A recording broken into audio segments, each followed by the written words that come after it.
So guys, now let us understand port address translation or PAT. So the first point to be noted here is that port address translation make use of port numbers, right?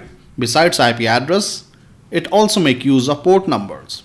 Until now, static NAT and dynamic NAT were all about translating IP addresses, whereas when it comes to port address translation, both IP addresses and port number will undergo translation. Second point is that port numbers are specified in the transport header,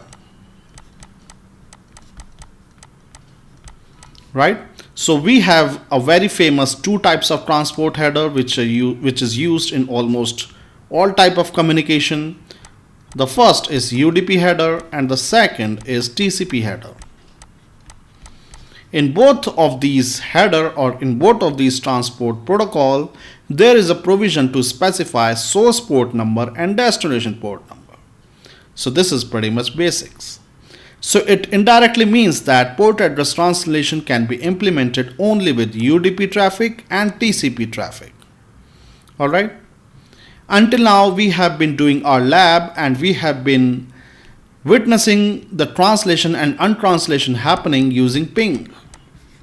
But ping is an ICMP protocol which is a pure IP protocol and it doesn't have any transport header, right?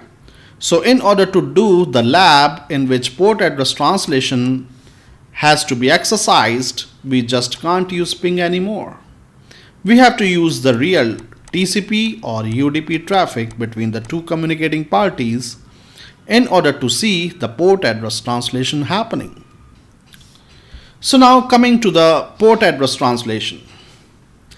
So here the problem statement is that XYZ Corporation wants its internal resources which are sitting on different private addresses to be accessed by the same public IP address which is 100.0.055 and 100.0.055.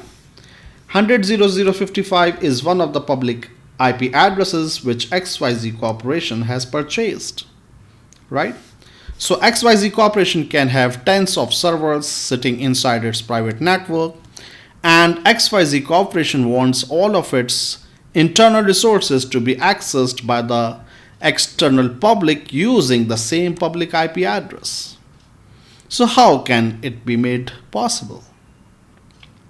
So it can be made possible by attaching port numbers to these machines or servers. So XYZ Corporation announces to the outside world that my FTP server, that is the FTP server of XYZ Corporation, is accessible on the public IP address 100.0.055 and a port number 21, and you can access it using TCP protocol, right? So this is the information which XYZ Corporation has to make public to the outside world.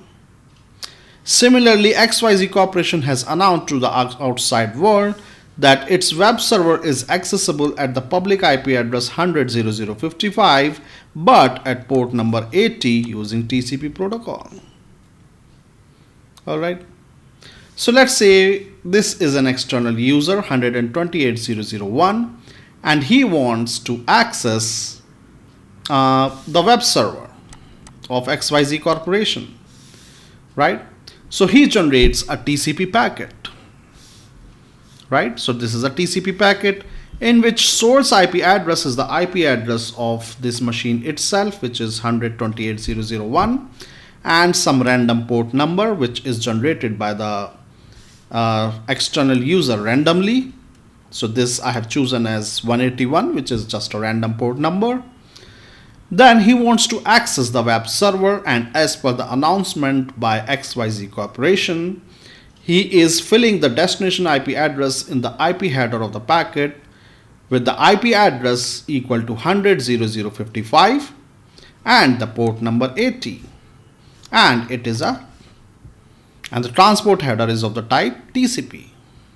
Alright, so this is the packet that is generated by the external user in order to access the web server of XYZ Corporation. And when this packet hits the outside interface of ASA firewall, it will undergo translation.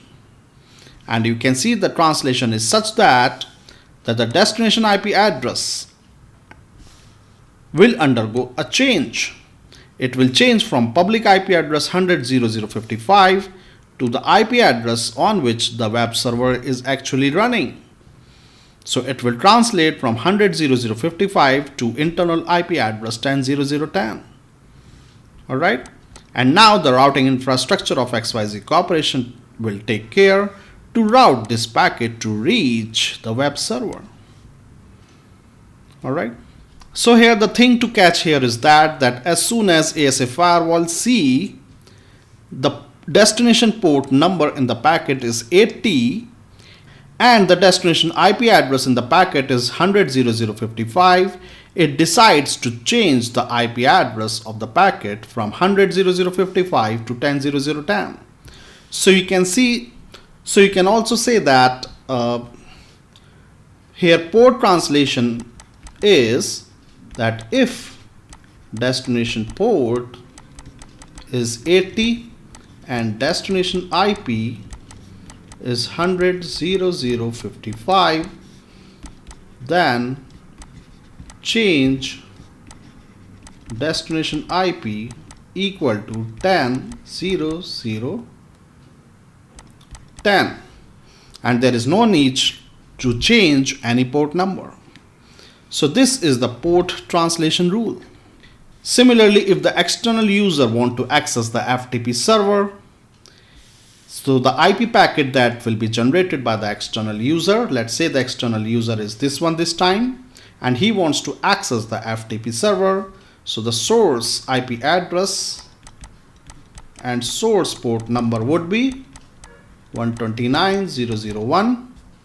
Port number you can choose any random value, but the destination IP address and port number would be 100.0.0.55 and the port number would be 21, because the XYZ Corporation has announced to the outside world that its FTP server is reachable at port number 21 and public IP address 100.0.0.55. Alright, so when this packet, let's say this is a TCP packet, so when this packet hits the ASA firewall on the outside interface, it will undergo translation, and the port translation rule will be that if destination port number is 21 and destination IP is 100.0.0.55, then change destination IP equal to 10.0.0.20. Right? And after this translation, the internal infrastructure of XYZ Corporation would take care to route this packet to the correct internal machine. So the end result is that various internal resources or machines or servers of XYZ Corporation can be accessed using just one public IP address. Here it is the port number which makes a distinction. The destination port number. You can see this is the if condition in which not only destination IP address but destination port number is also taken into account in order to decide that destination IP address has to be changed to what internal IP address. Alright, so in all these if conditions, the destination IP address is same. What makes a distinction is the destination port number.